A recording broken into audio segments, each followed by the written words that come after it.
तो आपको नहीं लगता कि ये जो बाहरी संस्कृति है, तिब्बतियन लोग हम यहाँ पर देखते हैं, मार्केट पूरा जैसे मैंने आपके सामने ज़िक्र किया, तो आपको नहीं लगता कि उसका कुछ भी प्रभाव नहीं, बुरे तौर पर पड़ देखिए सकता है? देखिए देखिए निश्चित रूप से आंशिक रूप से तो सर पड़ेगा, क्योंकि जहाँ से वो लोग आए उनके साथ वहाँ का खान पान भी आया। यहाँ पर उन लोगों ने मार्केटिंग किया, दुकान छोटी छोटी दुकानें करते हैं, खान पान की दुकानें करते हैं, कपड़ों की करते हैं, तो जी। अपने साथ अपनी जब बोली भाषा आती है तो उसके साथ कल्चर भी आता है। बिल्कुल।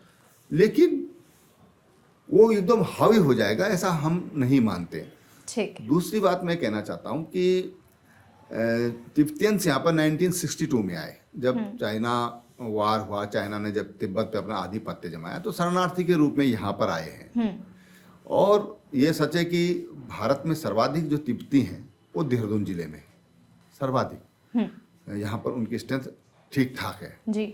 वो तो हमारे शरणार्थी हैं, उनको हमने शरण दी हुई है, उनको तमाम जो इंटरनेशनल संस्थाएं हैं वो भी उनको सपोर्ट करती हैं। और भारत का तो स्वाभाविक रूप से मित्रता है तिब्बत से, अतिथि देवो अतिथि, भव। तो हम लोग उनका स्वागत करते हैं। जी। और तिब्बत आज़ाद होगा तो वो लोग मुझे लगता है कि अपने मुल्क में जाना पसंद करेंगे। जी। अच्छा, आपने खान पान का जिक्र किया, खाद्य पदार्थों का जिक्र किया, जो उत्तराखंड की असल उपज है उसका जिक्र किया। तो अगर कोई पर्यटक उत्तराखंड आता है तो आप उसे क्या बोलेंगे, क्या रेफर करेंगे, क्या सुझाव देंगे कि उत्तराखंड आए और ये नहीं खाया तो बस कुछ नहीं खाया?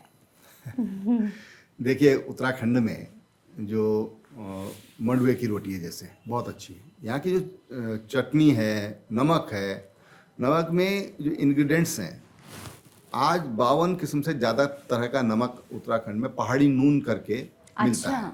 अमेजोन पर उसकी खरीदारी होती है।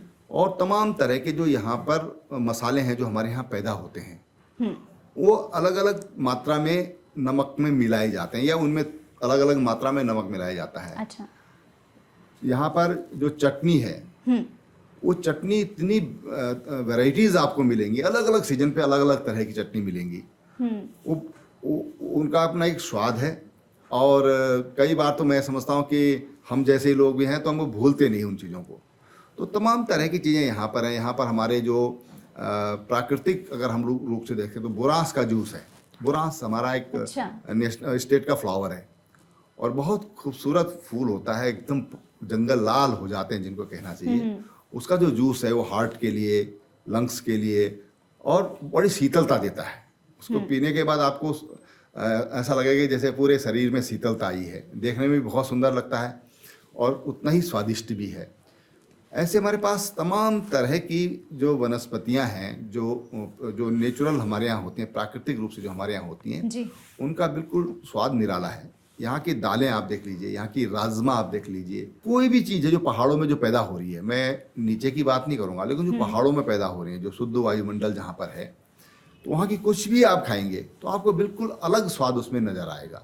चाहे शाकाहारी लोग हों, चाहे मांसाहारी लोग हों, सब तरह की उसमें डिशेस वहाँ पर हैं और बहुत वैरायटियाँ हैं। नाम लेना तो कुछ कर लूँगा तो बाकी छूट जाएंगी जी। लेकिन तमाम तरह की वैरायटियाँ, आप किसी से कहिए, किसी रिजॉर्ट में आप जाते हैं, किसी होटल में आप जाते हैं तो उनसे आप पूछेंगे कि भाई हमको कोई पहाड़ी कोई प्रोडक्ट, आप हमको कोई रेसिपी कोई दीजिए, तो आपको देंगे तो आपको बहुत अच्छा लगेगा। जी बिल्कुल, हम तो ट्राई करेंगे जी, जरूर जरूर। बिल्कुल।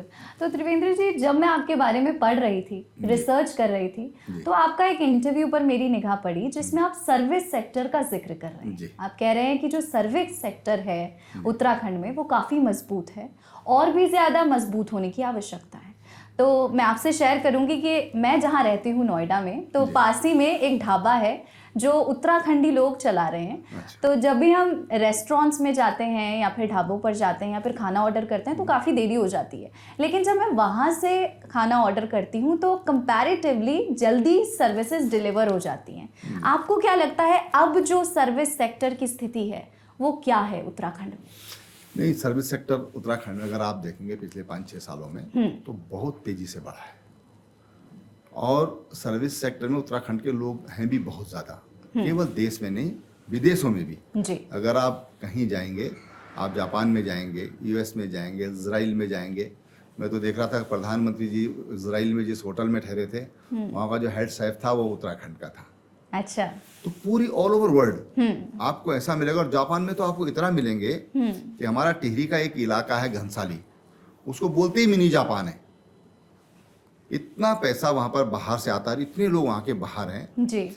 तो यहाँ के लोग सर्विस सेक्टर में एक तो ऑलरेडी बाहर हैं, दूसरी चीज यहाँ के लोगों का जो स्वभाव है विनम्र है, मिलनसार प्रवृत्ति के हैं और सहज हैं।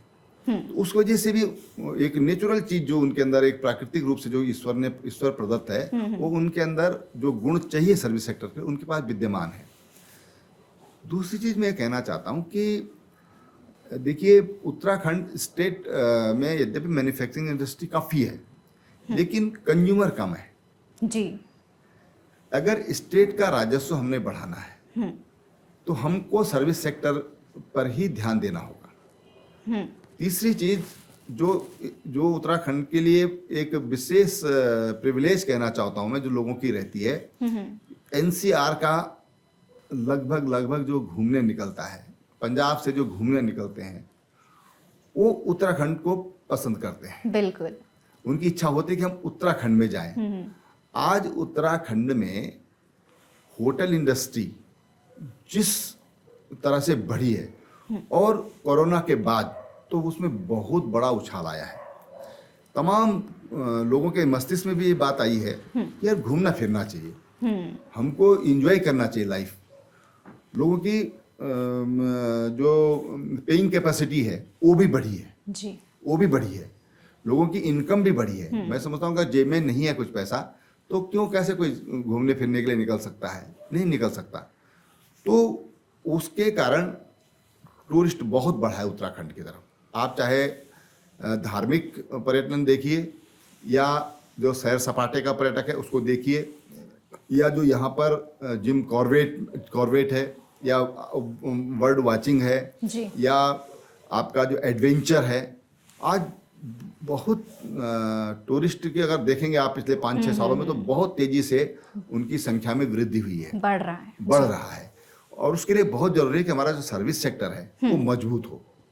तो इसलिए मैंने मुख्यमंत्री रहते हुए मैंने उस पर फोकस किया था स्पेशली कि भाई हमको इसको बढ़ाना चाहिए। उसमें हमने होम स्टे, आज उत्तराखंड के होम स्टे की चारों तरफ चर्चा होती है, लोग बहुत पसंद करते हैं। तो होम स्टे का मतलब भी यही है और सर्विस सेक्टर को बढ़ाने की दृष्टि से और रोजगार बढ़ाने की दृष्टि से हमने उसको पुश किया। तो आज मेरे ख्याल से 5,000 से ज़्यादा 4,800 तो मेरे रहते हुए यहाँ पर रजिस्ट्रेशन ऐसे हो गए थे, तो हो सकता है और बढ़े होंगे। अच्छा, ये बहुत अच्छा कहा आपने कि होम स्टे ना कि होटल, घर जैसी वाइब देगा। घर जैसा, घर के जो हमारे उत्पाद हैं जो हमारे गांव में पैदा होते हैं, हम बाहर कोई भी टूरिस्ट अगर कहीं पर जाता है तो ये वो कुछ वहाँ के स्थानीय चीज़ें लेना चाहता है, वहाँ के स्थानीय भोजन करना चाहता है, खाना खाना चाहता है, स्थानीय स्वाद लेना चाहता है जी। तो जितना अच्छा वो होम स्टे में मिल सकता है मैं सोचता हूँ बड़े होटल में नहीं मिल सकता। बिल्कुल बिल्कुल।